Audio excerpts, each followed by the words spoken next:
स्वागत है आप सभी का हमारी खास पेशकश में। मैं हूं आपके साथ पूजा कविया गोमा। मुद्दा में आज हम बात करेंगे कोरोना से दो लहरों को जूझने के बाद भारत की इकोनॉमी में सुधार दिखने लगा है।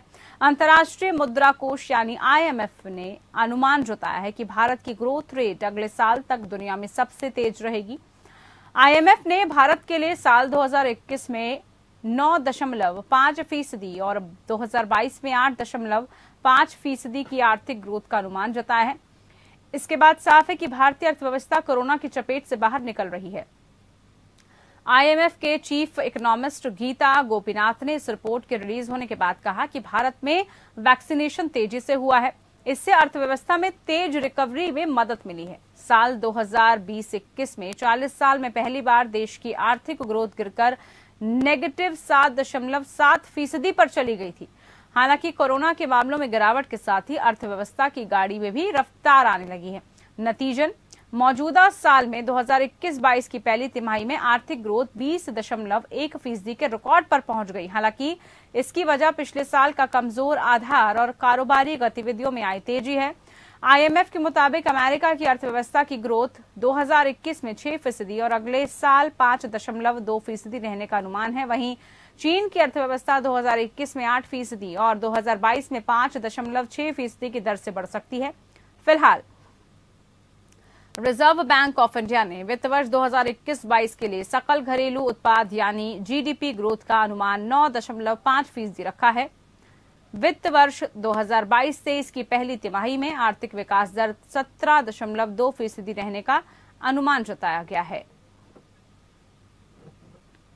तो कहा जा रहा है कि अर्थव्यवस्था अपनी पटरी पर धीरे धीरे लौटती हुई आ रही है। दरअसल कुछ वक्त पहले तक भारत की GDP सबसे कम निचले स्तर पर पहुंच गई थी, लेकिन अब कहा यह जा रहा है कि एक बार फिर से भारत की इकोनॉमी में सुधार होता दिख रहा है। दरअसल तेजी से होता वैक्सीनेशन इसका मुख्य कारण बताया गया है। खुद अंतर्राष्ट्रीय मुद्रा कोष यानी जो IMF है, उन्होंने अनुमान लगाया है कि भारत की जो ग्रोथ रेट है वो अगले साल तक दुनिया में सबसे तेज रहेगी। एक अच्छी खबर, एक सकारात्मक खबर के तौर पर हम इसको देख सकते हैं कि अगर भारत की ग्रोथ रेट इसी तेजी से बढ़ती चली गई तो भारत में जो इकोनॉमी पिछले समय से चरमरा गई थी उसमें थोड़ी बहुत उम्मीद है कि उसमें सकारात्मक चीजें देखने को मिलेंगी। दरअसल लंबे वक्त से भारत अपनी इकोनॉमी से जूझ रहा था, उसको देखते हुए साल 2021 में 9.5% और 2022 में 8.5% की आर्थिक ग्रोथ का अनुमान जताया गया था। इसके बाद साफ है कि भारतीय अर्थव्यवस्था कोरोना की चपेट से बाहर निकल रही है। IMF के चीफ इकोनॉमिस्ट ने बताया है, जो रिपोर्ट आई है, कि भारत में वैक्सीनेशन तेजी से हुआ और इससे अर्थव्यवस्था में तेज रिकवरी में मदद भी मिली। वित्त वर्ष 2021 में 40 साल में पहली बार देश की जो आर्थिक ग्रोथ थी वो गिर गई थी और नेगेटिव पर पहुंच गई थी। हालांकि अब इसके बढ़ने की उम्मीद है और इसीलिए कहा यह जा रहा है कि एक ये अच्छी पहल है, एक अच्छी कोशिश की जा रही है। ये तो कोरोना के मामलों में गिरावट के साथ अर्थव्यवस्था की गाड़ी में भी रफ्तार पकड़ी है। नतीजन मौजूदा वित्त वर्ष 2021-22 की पहली तिमाही में आर्थिक ग्रोथ 20.1% रिकॉर्ड पर पहुंच गई है। हालांकि दूसरी तरफ हम ये भी देख रहे हैं कि महंगाई का जो करंट है वो लोगों को लग रहा है। खुद आम जनता चौतरफा महंगाई की मार झेल रही है। महंगाई की वजह से लोगों का जीना मुहाल हो चुका है। महंगाई से आम जनता त्रस्त है। लगातार 5 चीजों में महंगाई की वजह से लोगों में इसको लेकर आक्रोश भी है। हम देख रहे हैं कि डीजल, पेट्रोल, PNG, CNG, रसोई गैस सभी चीजें महंगी हो चुकी हैं, जिसका खामियाजा आम जनता को भुगतना भी पड़ रहा है। लेकिन बात आज आर्थिक व्यवस्था की, क्या अब भारत की अर्थव्यवस्था सुधरने लगी है? आज इसी को लेकर आप लोगों के साथ हम चर्चा करेंगे। तो अर्थव्यवस्था में बड़े सुधार के जो संकेत हैं वो दिए गए हैं और इस सुधार के साथ ही कहा यह जा रहा है कि इससे भारत की जो अर्थव्यवस्था है उसमें भी सुधार आएगा। तो एक सकारात्मक खबर है ये। IMF को भारत की ग्रोथ पर भरोसा है। भारत ने अपने यहाँ तेजी से कोरोना वैक्सीन किया है और इसकी तेज रफ्तार इकोनॉमी के लिए ईंधन का काम कर रही है, ये उन्होंने कहा है।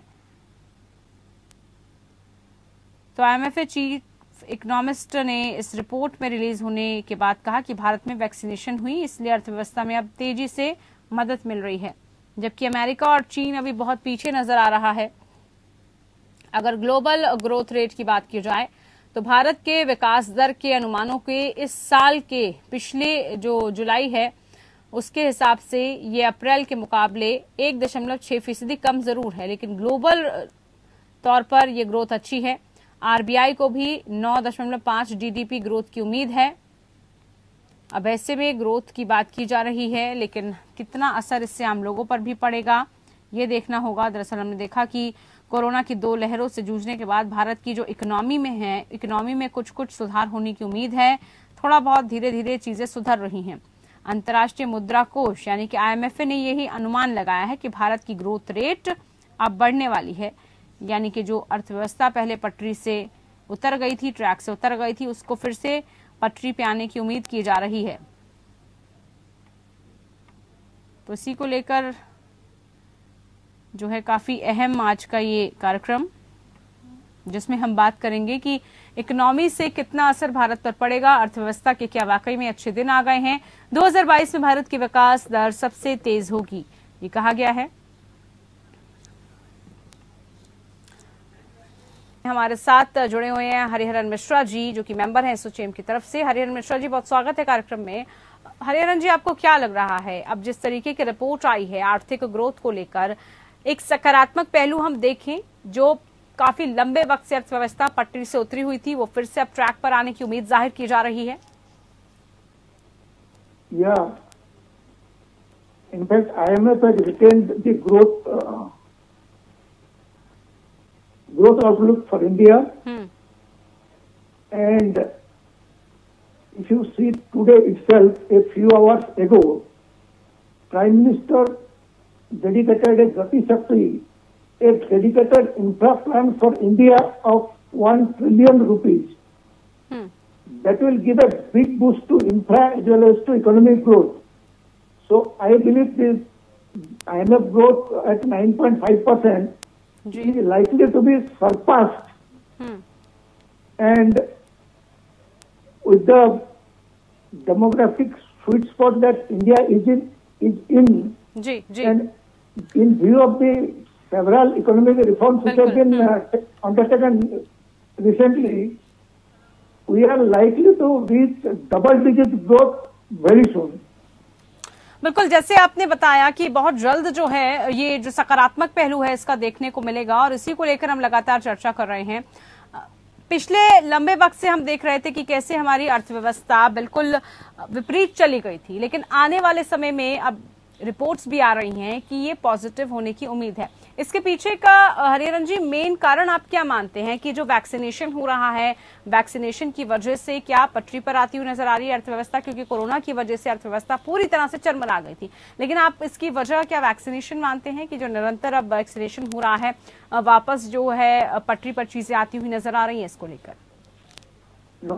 मैं मानता हूँ vaccination is a very critical factor, but that has to be read along with the several reforms measures that we have undertaken even during Corona time.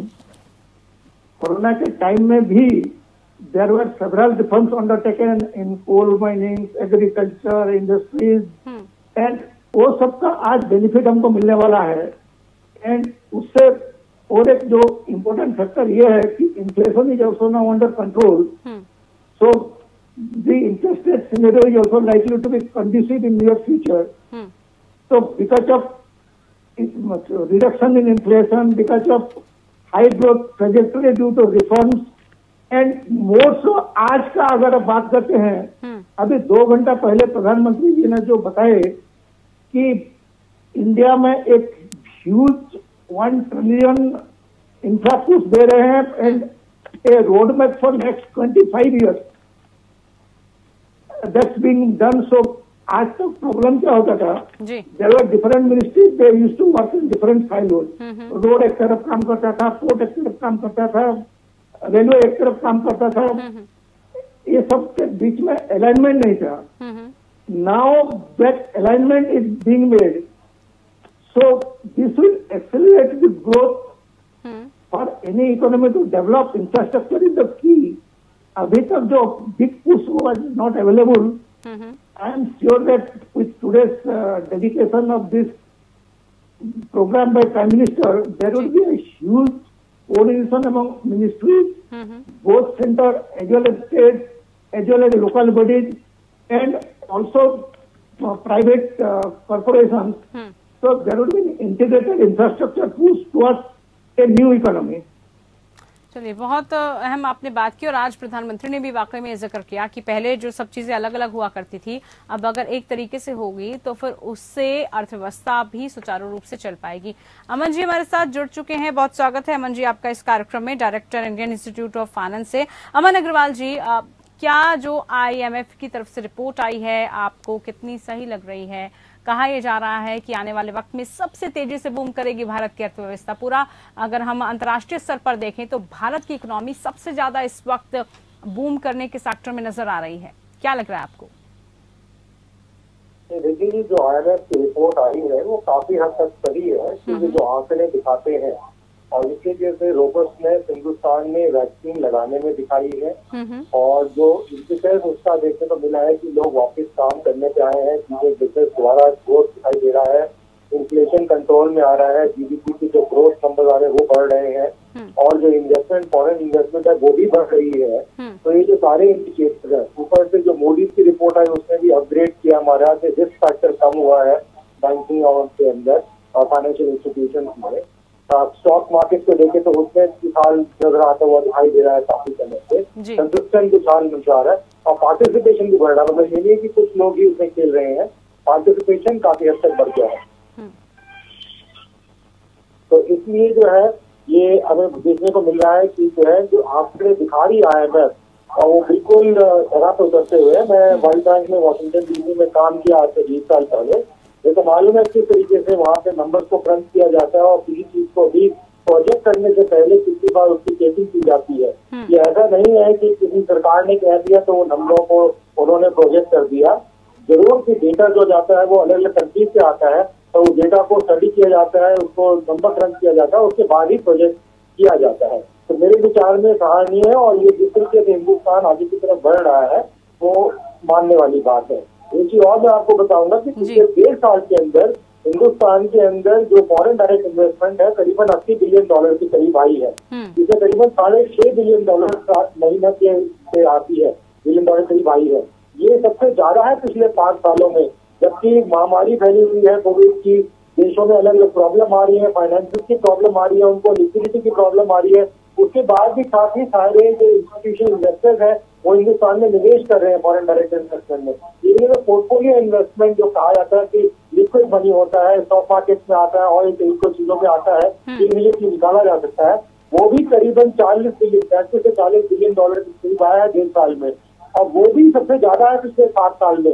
ये नजर आता है कि जब अंतर्राष्ट्रीय मार्केट है, अंतर्राष्ट्रीय निवेशक है, और जो हिंदुस्तान में निवेश वो अकेला तो नहीं कर रहा है निवेश, हिंदुस्तान वाले के साथ ही कर रहा है, हिंदुस्तान की कोई चीज खरीद के कर रहा है। जब वो कर रहा है तो इसका मतलब हिंदुस्तान में निवेश हो रहा है, तो ये जो निवेश बढ़ रहा है वो भी ये दिखाता है कि जो ग्रोथ प्रोसेस है हिंदुस्तान की काफी अच्छी तरीके से बढ़ते जा रहे हैं, और ये लोगों को हिंदुस्तान की बाहर भी नजर आ रहा है।